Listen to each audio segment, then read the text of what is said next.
अस्सलाम वालेकुम दोस्तों। हमारे शहर में नामर्द सियासतदानों का रोड शो हो रहा है। बहुत अफसोस की बात है कि पब्लिक उसके बावजूद जाग नहीं रही है। इनको मैं नामर्द सियासतदान इसलिए कह रहा हूं कि ये जो हारने वाली पार्टियां हैं, ये जो नामर्द सियासतदान हैं, इनके जो कारनामे हैं मर्दानगी वाले बिल्कुल भी नहीं हैं। पहले जब ये सत्ता में थे तब इन्होंने कॉरपोरेशन की सरकारी स्कूलों को बंद करवा दिया, उनकी तालीमी मेयार को नीचे कराया, बच्चों की खिचड़ी वगैरह तक बंद कर दी। और अब ये हमारी प्राइवेट स्कूलों पर नज़र डाले हुए हैं और उनको बंद करवाना चाहते हैं, हमारे मदारिस को बंद करवाना चाहते हैं, हमारी मसाजिद पर इनकी नज़र है। और ये कोई बाहर के फ़िरका परस्त नहीं है, ये हमारे ही शहर के नाम नेहाद मुस्लिम हैं।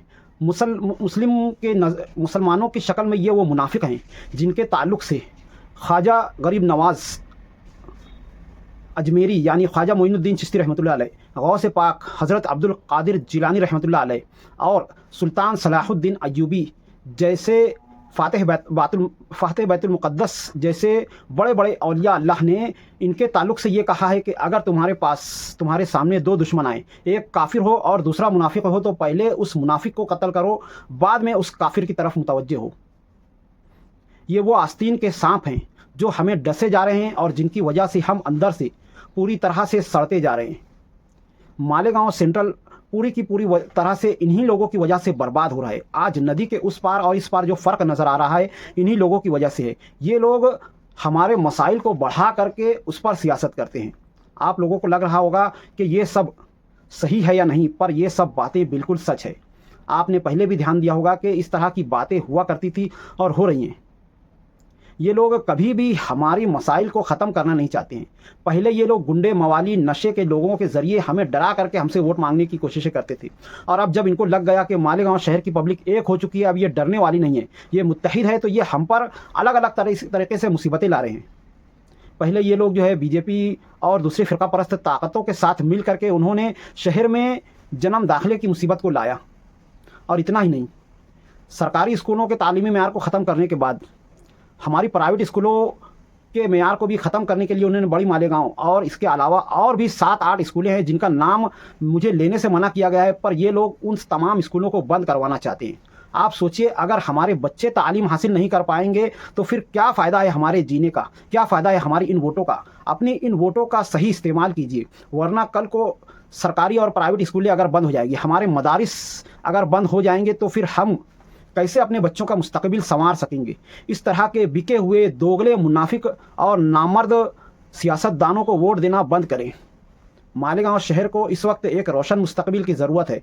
इस वक्त जो मालेगांव शहर के ऊपर इन लोगों के ज़रिए जो मुसीबतें लाई जा रही हैं, जाहिर है मालेगांव सेंट्रल में कोई भी फ़िरका परस्त पार्टी जीत करके नहीं आ सकती है, तो वो लोग इनके ज़रिए ही अपना काम करवा रहे हैं। आपको लगता होगा कि ये फ़िरका परस्त ताकतें कैसे कामयाब हो रही है, जबकि मालेगांव सेंट्रल में कहीं पर भी किसी भी फ़िरका परस्त पार्टी का कोई मेंबर कभी जीत करके नहीं आता है, तो उसके बाद मालेगांव शहर में इस तरह की मुसीबतें आ ही कैसे सकती है। तो उसकी वजह यही है कि हमने अपनी आस्तीन में एक सांप को पाला हुआ है। आपने वो वाक़या सुना होगा कि एक साधु रास्ते से जा रहा था, तब एक सांप ने कहा कि कुछ लोग मुझे मारने आ रहे हैं, आप साधु हैं, आप अच्छे हैं, आप मुझे बचा लें। तो उस साधु ने उसको आस्तीन में छुपा लिया।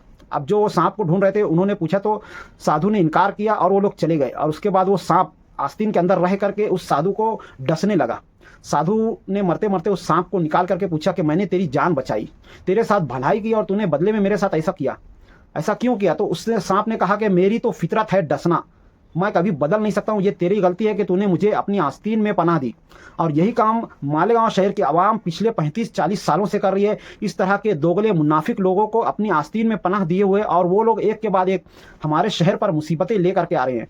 पहले नशे वगैरह के कारोबार को फ़रोग दिया गया, फिर जुए सट्टे के कारोबार को फ़रोग दिया गया, फिर उसके बाद मालेगांव शहर में रंगीन जानवरों के ताल्लुक से कुरैश बिरादरी को परेशान किया गया। आप मालेगांव से बाहर ज़रा सा धुलिया चले जाओ, डंके की चोट पर वहाँ पर रंगीन जानवर कटते हैं। औरंगाबाद चले जाओ, वहाँ पर भी आपको डंके की चोट पर रंगीन जानवर कटते नज़र आएंगे, और किसी भी हमारे हिंदू भाई को उससे कोई तकलीफ़ नहीं है। यहाँ पर ये सब सिर्फ़ और सिर्फ इन्हीं दोगले सियासतदानों की वजह से हो रहा है, जो हमारे ऊपर एक के बाद एक 35-40 सालों से मुसीबतें लेकर के आ रहे हैं। हमारी तालीमी निज़ाम को खोखला करने वाले यही हैं। आज सरकारी स्कूलों का जो हाल है कि कोई भी इंसान अपने बच्चों को सरकारी स्कूलों में तालीम दिलवाना नहीं चाहता है, उसकी वजह यही लोग हैं।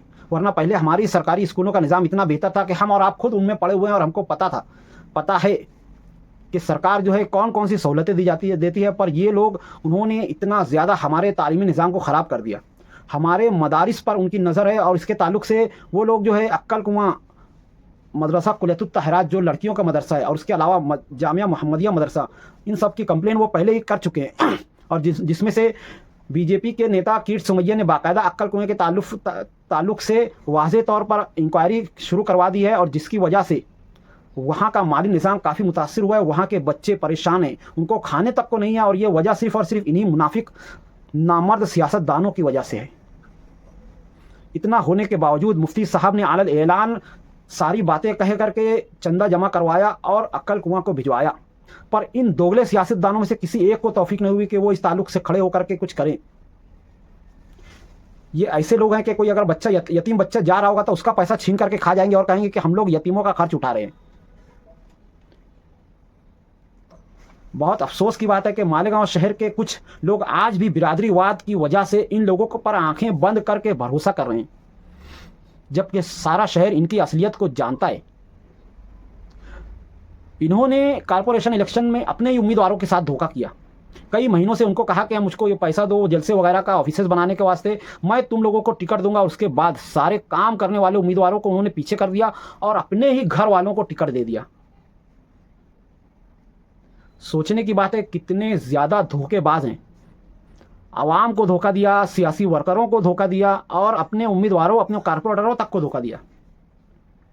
शहर के तालीमी निज़ाम को ख़राब किया। अगर आप ये चाहते हैं कि आपके बच्चे स्कूल में तालीम हासिल करें, मालेगांव शहर में स्कूलें बंद ना हो, तो इस तरह के दोगले सियासतदानों को वोट देना बंद करें। अगर आप चाहते हैं कि मालेगांव शहर में मदारिस बंद ना हो, हमारे बच्चे दीनी तालीम हासिल करें, उनका नाम अहमद, मोहम्मद, अब्दुल्ला जैसा हो, सुरेश, केशव, ये ऐसा ना हो, उनके अंदर दीनी बेदारी हो, वो जान सकें कि कलमा क्या है, अव्वल कलमा उनको याद हो, कुरान पाक वो पढ़ सकें, तो उसके लिए ज़रूरी है कि इस तरह के दोगले नामर्द सियासतदानों को वोट ना दें। ये कभी भी सामने सामने की लड़ाई नहीं लड़ते हैं, ये हमारी वोट को कटवाते हैं। 42,000 बोगस वोटों का कहने का उनका जो फ़लसफ़ा था वो नदी के इस पार नहीं था, वो लोग नदी के उस पार जा कर के बताते हैं कि हाँ इतने इतने बोगस वोट हैं और इतनी इतनी वोटें काटी जाए। डंके की चोट पर वो जो है जमीयतुल उलमा पर वोट बढ़ाने का इल्ज़ाम लगाकर उनकी इंक्वायरी की बातें करते हैं। ये इतने कमीने हैं कि आपकी वोट का हक तक खा जाना चाहते हैं। ये इतने ज़्यादा कमीने हैं कि आपके पेट में पल रहे बच्चे को मारने की ये साजिशें कर रहे हैं। ये इतने ज़्यादा कमीने हैं कि पूरे देश में 1800 मसाजिद, मदारिस और दरगाहों को तोड़ने की साजिश में ये लोग शामिल हैं। ख्वाजा गरीब नवाज रहमतुल्लाह अलैह की दरगाह अजमेर शरीफ को तोड़ने के लिए फ़िरका परस्तों ने साजिशें बनवाई है और इसके लिए ये लोग भी तैयार हैं और उनके साना बशाना खड़े हुए हैं। अगर आप में से किसी एक को भी ज़रा सा भी हमारे औलिया अल्लाह की मोहब्बत हो या अपने खुद के बच्चों की मोहब्बत हो कि वो तालीम हासिल कर सके, तो ऐसे दोगले सियासतदानों को कभी भी वोट ना दें, वरना कुछ ही महीनों में आपको समझ में आ जाएगा कि आपने कौन सी बड़ी गलती की है। किसी शायर ने क्या खूब कहा है, तारीख़ ने एक ऐसा अभी दौर देखा है कि लम्हों ने ख़ता की और सदियों ने सज़ा पाई।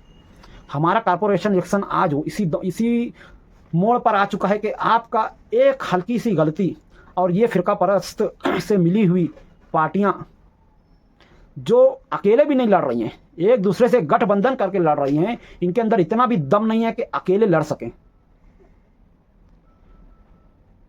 बहुत ही ज़्यादा सोचने की बात है। आपका एक हल्का सा गलत वोट और ये लोग फिर नदी के उस पार की फ़िरका परस्त ताकतों से मिल करके इतने बड़ी बड़ी मुसीबतें लाने की इनकी तैयारी है कि हम और आप सोच भी नहीं सकते। काफ़ी कुछ मुझे पता है, पर मुझको रोका गया है और इसकी वजह से मैं जो है आपको इशारतन इतनी सारी बातें बता रहा हूँ, वरना यकीन माने आप अपने शहर में ईद की नमाज तक नहीं अदा कर पाएंगे। इनकी ये कोशिश है। आप अपने शहर में, मालेगांव शहर में दाढ़ी टोपी तक नहीं रख पाएंगे। इनकी ये कोशिशें हैं।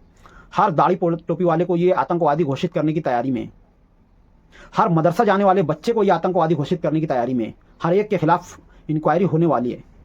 और ये इन सब ताल्लुक से इन्होंने फ़िरका परस्त ताकतों से इतने पैसे लिए हुए हैं कि आप सोच नहीं सकते। आज देख लो, घर घर में इतने इतने पैसे क्यों बांटे जा रहे हैं। पैसे का पेड़ है इनके पास, नकली नोट छापने की मशीन है नहीं। इन्हीं सब चीज़ों पर ये लोग राज़ी हुए हैं और उसकी वजह से फ़िरका परस्त ताकतें, मुस्लिम दुश्मन ताकतों ने उनको पैसे दिए हुए हैं।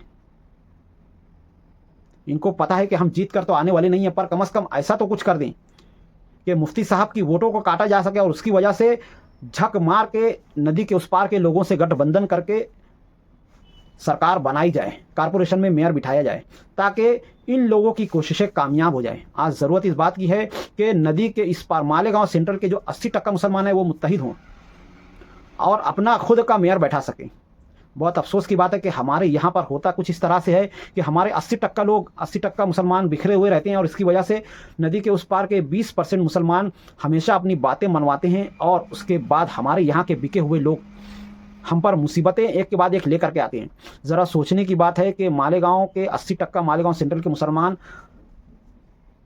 कैसे क्या इनके ऊपर एक के बाद एक मुसीबतें आ रही हैं। आप सिर्फ और सिर्फ उस एक महीने का जायज़ा ले लीजिए जिस एक महीने में मुफ्ती साहब उम्रा करने के लिए गए थे, और इस दौरान इन नामर्द सियासतदानों ने शहर में कितनी ज़्यादा मुसीबतें लाई थी, और बजाय ये कि उसको ख़त्म करने के उन लोगों ने उन मुसीबतों के ऊपर खड़ा हो करके उस पर सियासत की।